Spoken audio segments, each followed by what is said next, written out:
ఎంత ఎక్కువ ఫర్టిలైజర్ ఇచ్చాము అనేది ఇంపార్టెంట్ కాదు. మనము అదనంగా అవసరానికి మించి ఫర్టిలైజర్ ఇవ్వడం వల్ల మొక్క ఏమవుతుందంటే అది ఏ సమయానికి ఎంత ఎత్తు పెరగాలో అలా పెరగకుండా అంతకంటే ఎక్కువ పెరిగిపోతుంది. అంటే మొక్క మీద ఒత్తిడి ఉంటుందన్నమాట. ఒత్తిడి వల్ల అది ఎక్కువ పెరిగిపోతుంది. అంటే దాని శక్తి సామర్థ్యాలు పెరుగుదలకు మాత్రమే ఉపయోగిస్తుంది. దాన్ని చూసి మనం ఆహా ఓహో అని జబ్బలు జరుచుకుంటూ ఉంటాం.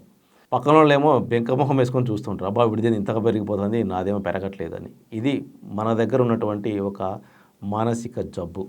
ఇది ఎక్కువ మంది రైతుల్లో ఉంటుంది. 90% రైతుల్లో ఇది ఉంటుంది. అంటే దాన్ని ఏ వయసుకి ఎంత పెరగనివ్వాలి, ఏ వయసుకి కొమ్మ ఎంత పెరగాలి, ఏ వయసులో పూత రావాలి, ఎంత రావాలి, కాయలు ఎలా రావాలి, ఇదంతా సహజంగా ఏ సమయానికి ఎలా రావాలో అలా రానిస్తే మనకు అధిక దిగుబడులు వస్తాయి. అలా కాకుండా మొక్క మీద ఒత్తిడి పెట్టి చేయడం వల్ల దిగుబడి రాదు. ఊరికే మొక్క గుబురుగా పెరిగిపోయి దాని నిండా ఆకులు ఉంటాయి తప్ప నుంచి వేరే ఏముండదు. ఇది మీకు చాలాసార్లు చెప్పున్నాను.